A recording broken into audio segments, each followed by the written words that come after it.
Hello, and welcome to Andrew Broussard Watercolors. Today, we're going to do a fast and loose watercolor painting based off a photograph of a field, cows, and trees. In front of me, I have a quarter sheet of Stonehenge Aqua. I just saturated it with water, letting it stretch out a little bit. If you want to follow along, you're always more than welcome to, and you're always welcome to sign your own name. And you always have my express permission to sell anything you do whenever you follow any of my tutorials. I want you guys to have fun, have money for art supplies, and yeah, just really enjoy the process and the hobby. Now, with that being said, with these, I'm going to do watercolor, but I've so far sketched it twice in Jelly Roll, just kind of playing around with it. And then from there, I also had sketched it twice in Conte on different toned papers. So I have those videos up. Some of them are going to be exclusives for the Patreon.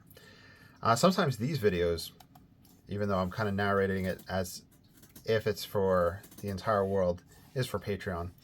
I kind of just go back and forth between what's going where. Anyway, so I'm taking the raw sienna. I'm going to use this in a sense of Ron Ranson. I'm using the Ron Ranson Hake brush, essentially lubricating the paper with it. I want to stay within the earth tones with the addition of ultramarine. So I'm going to throw some up in the sky here.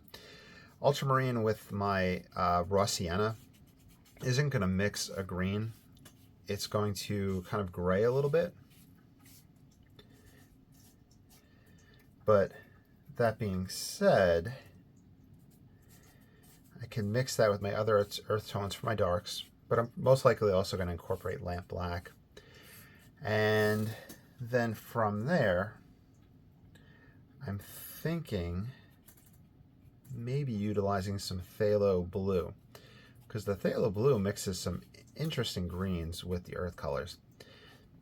I'm essentially attempting to avoid the use of lemon yellow, mainly from the standpoint of it automatically gets really green for me, and I kind of also just having a personal exploration of my earth tones. That's what I enjoy. Here I am mixing up some lamp black, yellow ochre, raw sienna, looking for green in these.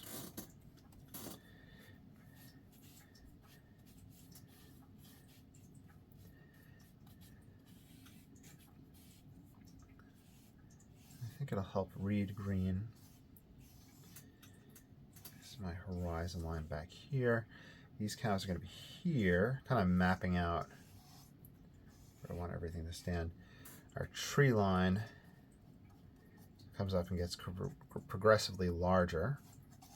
I'm going to come back in with more mixed greens. And this tree comes up here.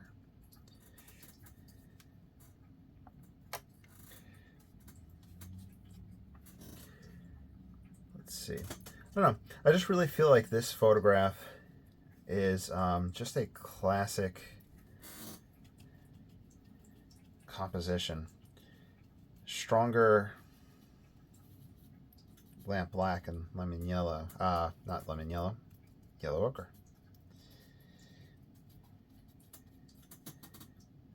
That's for this guy right here. This area is greener. I have to recall, I ride on this road all the time. I just longboard up and down it, up and down it. It's just a great way for me to get a lot of miles in and a lot of exercise in with the pushing and the pumping.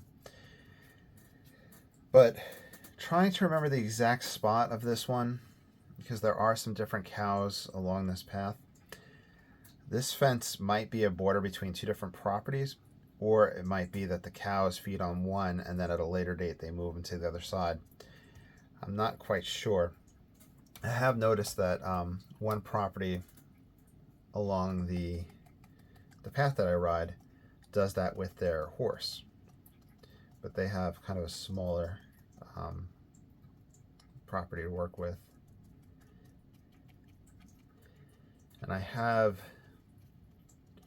heard friends mention, oh, if so-and-so would just put up a fence right between these two areas, he wouldn't have the sheep chomping down to the bare bones in one spot, and he could just push them back and forth.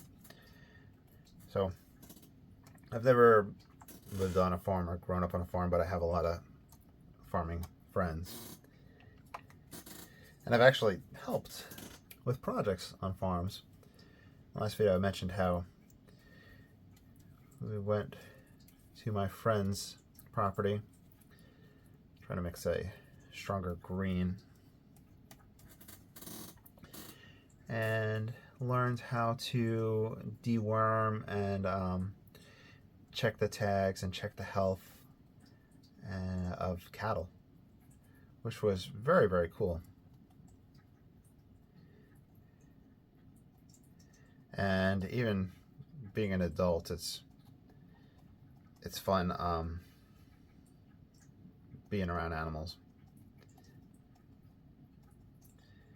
Hey, with the weather getting nice again, if you have a zoo nearby, a zoo that's, you know, friendly and good with their animals, maybe it's something to look into.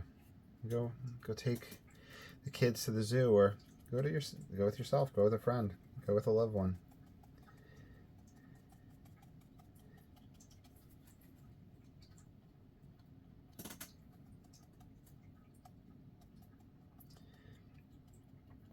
It's funny because whenever I see the cows, and cows can be a little doofy looking, whenever I see them, I always think of the cats. And Percy isn't that doofy, but Hammy is. Hammy's here's some lamp black here. We're starting to get that shadow in. I'm going to have to probably draw the cows in at the end with the rigger. I'm thinking that it's worth looking into a potential pen and wash version of this scene. But apparently it's a stereotype of the orange cats to be not the brightest.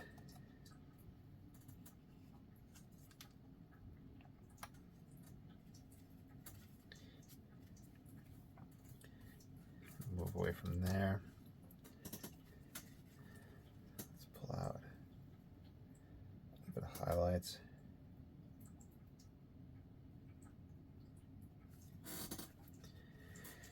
Let's see here.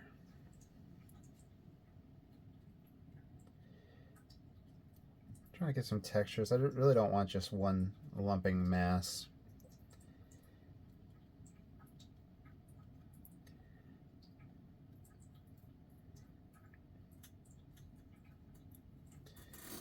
There must be a slight buckle here because my table's pretty flat, but you see the little flow there, so probably a slight buckle and a little flow, which is fine. I think that, like I said, this composition will be done a few times.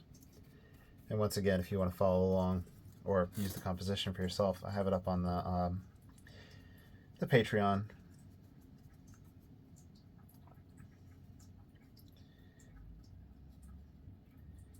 Textures in this foreground, and anticipating the fence line and building up that grass alongside it. I mentioned that in the last video. I'm not sure if it's the last area that cows and animals will go to eat along the fence, or just the overgrowth there. Maybe somebody's cutting fields. Because you see it where there's not cows, there's always an overgrowth along a fence too. So I really have to ask my buddy Shane about cow eating habits. I think I want horizontal flows here. I don't want it to accidentally read as water, but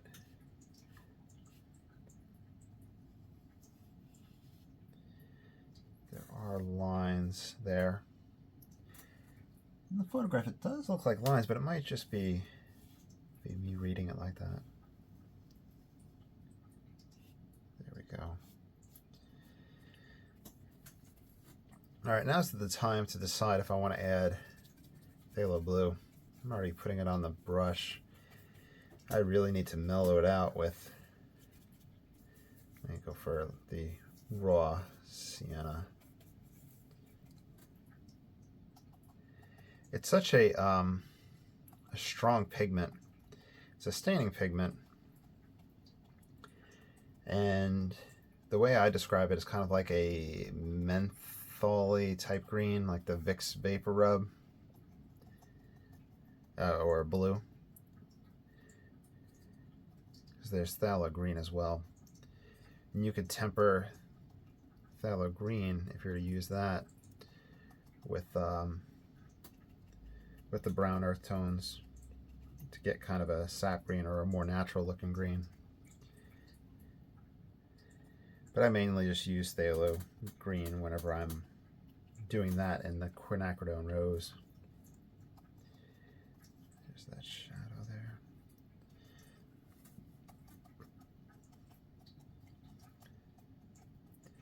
In the Conte sketch, the last one that I had done on the gray toned paper, I did more of a shading mass as opposed to contour lines. I really enjoyed the results of that.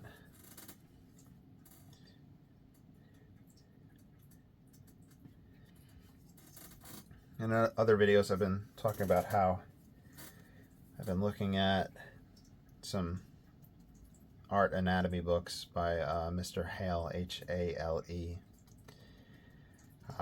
He passed away in '85, before I was born, but very fantastic emphasis on breaking things down into their basic shapes. So it has me thinking of trees almost as a spherical shape, where the light would come in and we would catch that side here. Tree trunks, thinking about that cylindrical shape,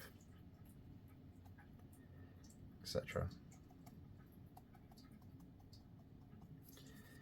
I am most likely going to avoid doing anything in the background after we do a dry off, so it's probably best for me to mix a little bit more of a dark.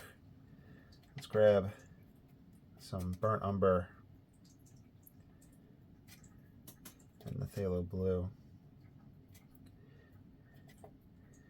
I'm going to put in, they're not dark enough, lamp black.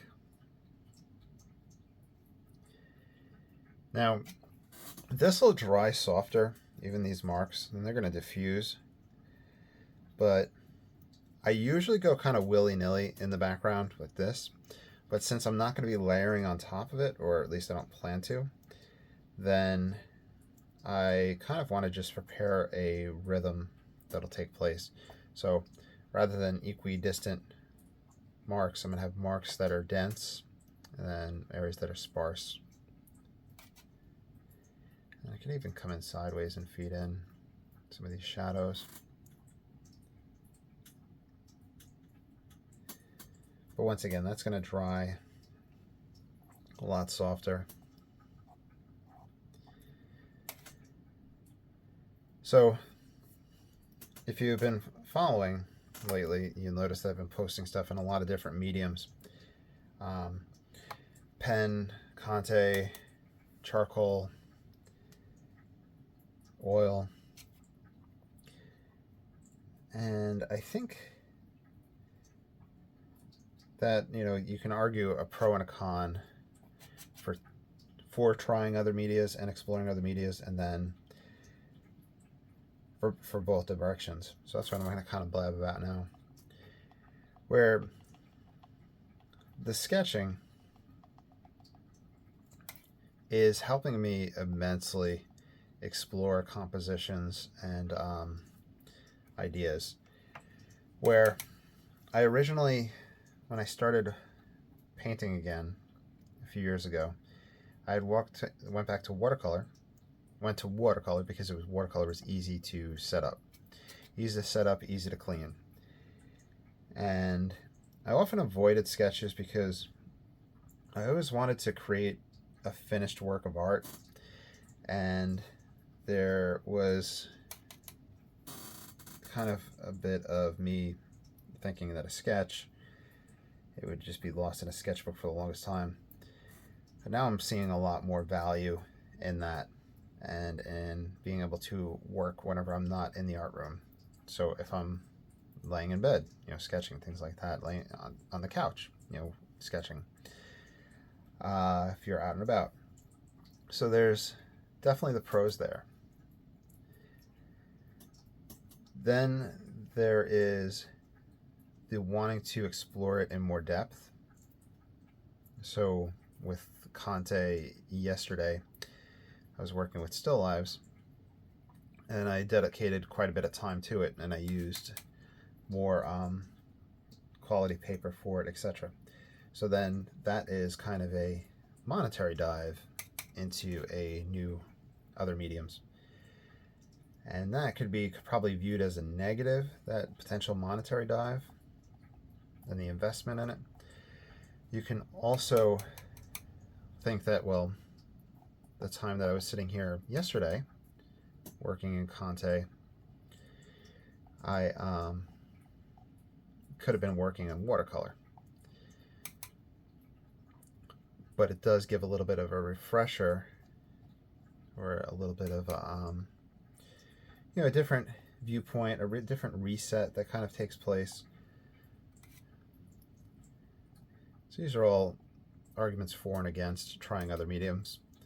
I think ultimately it's worth trying it.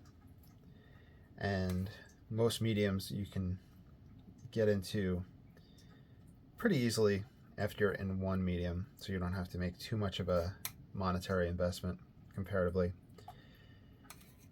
In fact, with our last art talk with Joe Menza and Matthew Clemens, I'm going to grab my number 4 to grab more pigment. We talked about how they have been exploring acrylic and the carryover that they are able to do with their materials from watercolor to acrylic. I don't think there was much new brush purchases. They were able to acrylic over old watercolor paintings, so they were able to use the same surface. So there's a good carryover there.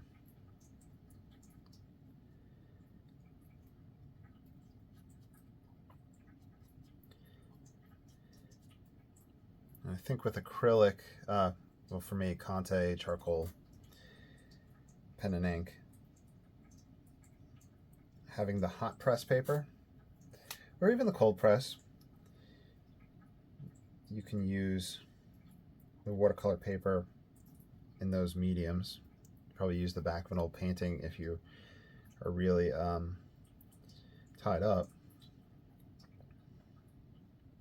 That'll help out. So, just trying to give you all ideas. Looking for some of the darker undersides in that background, and it's on the left-hand side. I must have went riding, it must have been around 2. So the light would have been coming from our left, or that's why our shadow for the cows is right here.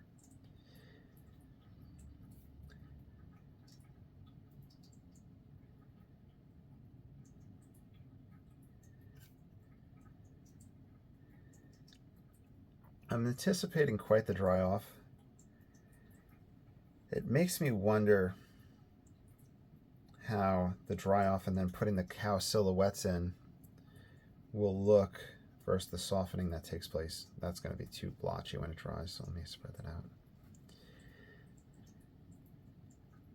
More texture here.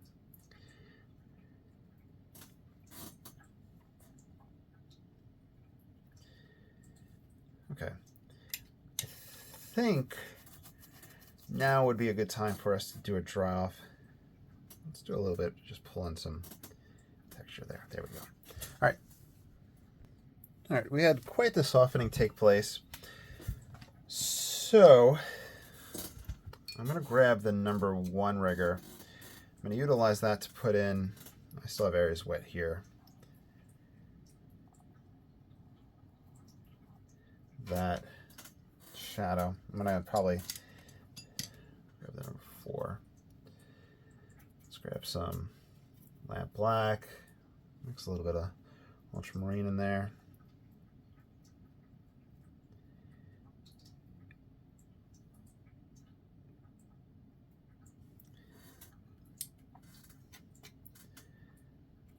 And get some burnt umber in this mix, just for a little just variations. Let's see. Now, if you're following along, you can grab the number 1 and kind of put these in. You can also play with the micron pens, the Jelly Roll black wash. Really, your world is your oyster. You can use whatever you would like, whatever you'd like to try. This one's standing up.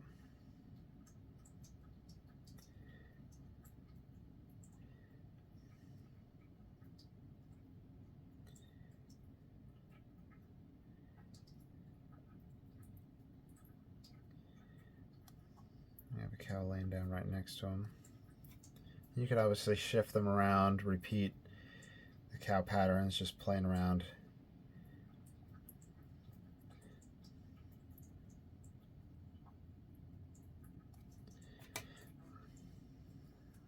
This one's looking off to the side.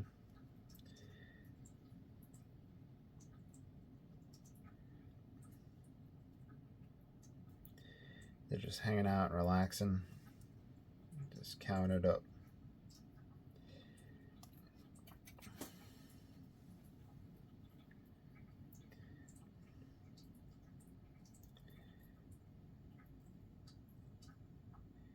There's one right behind that one. Then we have our cows right here along the fence line. This one's over and eating, so his head is down.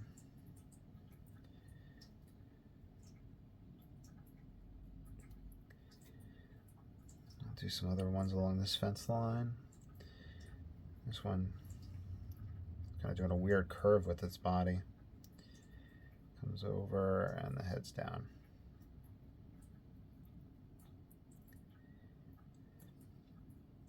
Just catch a little bit of the leg there. This one's behind a fence post, so I'm gonna have to I'll have to take more cow photo references.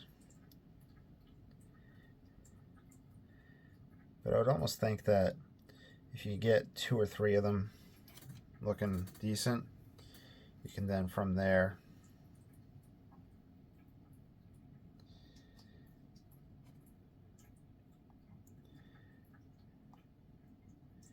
get the illusion that you have a group of cows.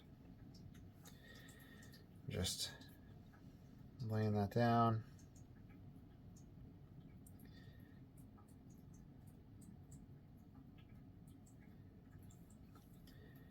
And a little bit of stabilizer brace, or just a few ideas.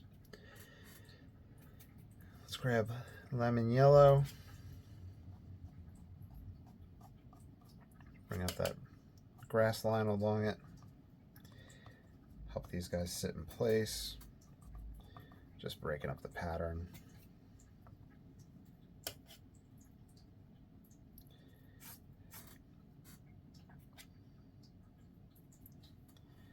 Lemon yellow just to green this up. Let me move over to the hake. There we go. I keep on saying lemon yellow, but it's yellow ochre.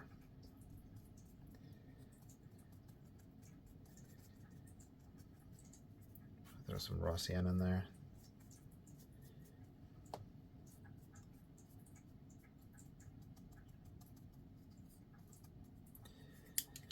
Let's model the darker side of the tree trunk.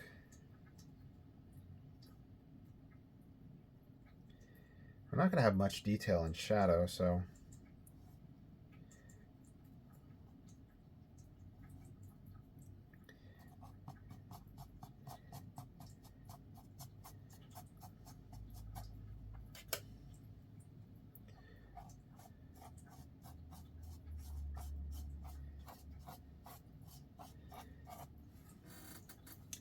catching the side of that.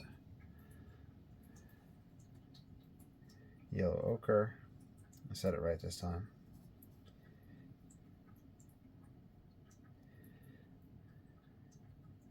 Or that black.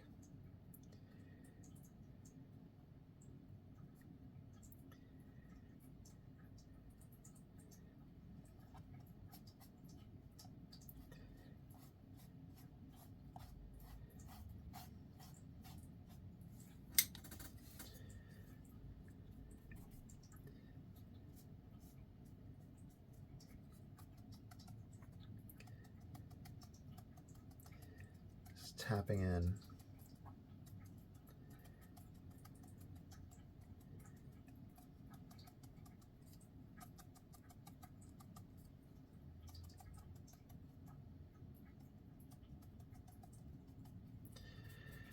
Phthalo blue, burnt umber, lamp black for the darker side of things.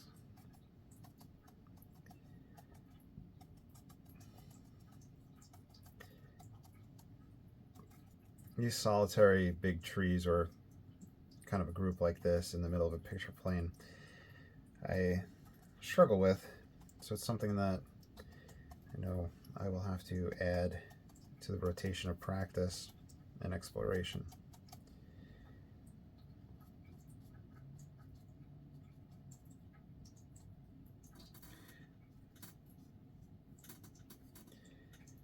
Just getting a little bit of texture in here.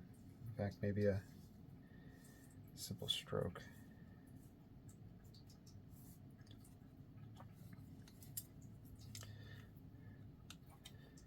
I'm going to go in another direction with feeding branches throughout. Up here we see quite a few.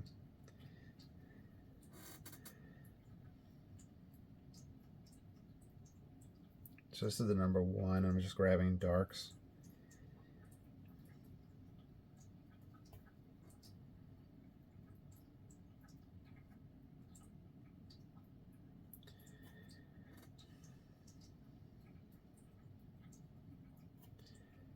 Let's see where we can get this.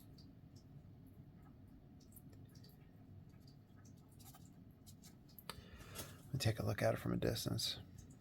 I like the compositional shape. Lemon yellow. It's something I would come back to more.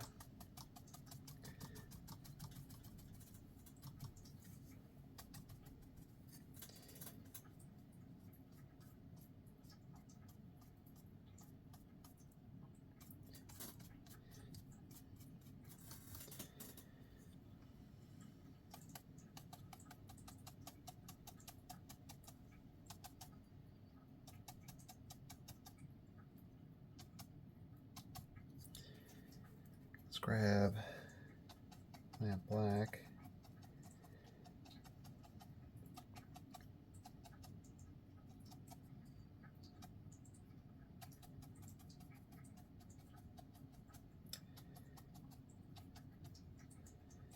Trying to consider just the shadow side.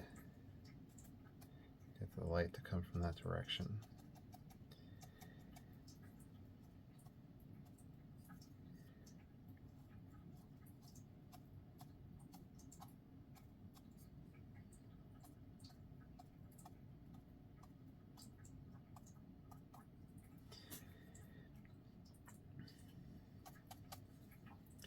haven't scraped in a while. This card from Mr. Mark that he made.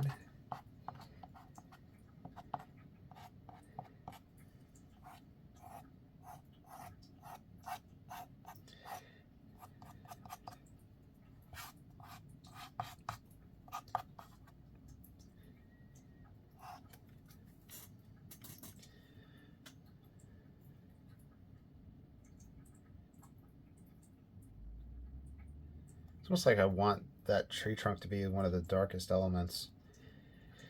I'm trying to also remember my Carlson's Guide to Landscape Painting, where, you know, so my sky is obviously my lightest. The background tree line, I think that painting wise I should have went darker with that. However, artistically and mood wise, it does still work the way it is. My vertical elements, I'm going to consider my darkest. My trees, I'm trying to think about them growing up and out.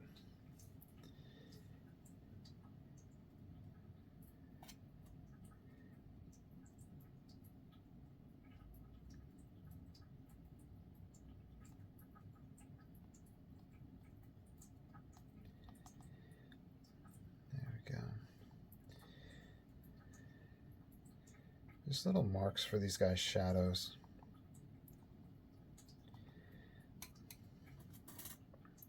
Vertical element. So I'm just going with, like, running with the rule that these would be the darkest, but I'm also kind of just putting in a side that would catch a little bit more shadow. That would have a little more shadow. That vertical grass.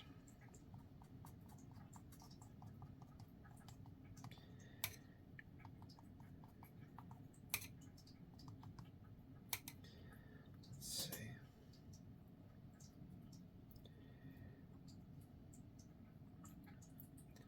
I don't know if I mentioned, but this photo was taken yesterday and it was 82 degrees.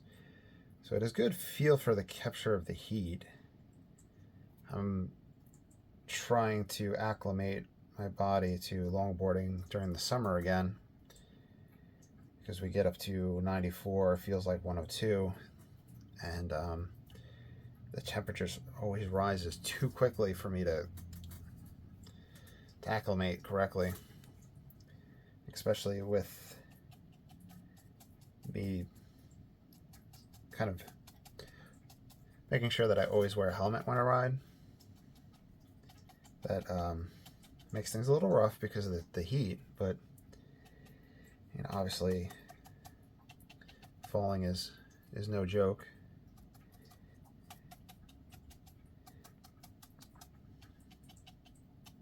I like that. I like the way that's starting to go. There we go.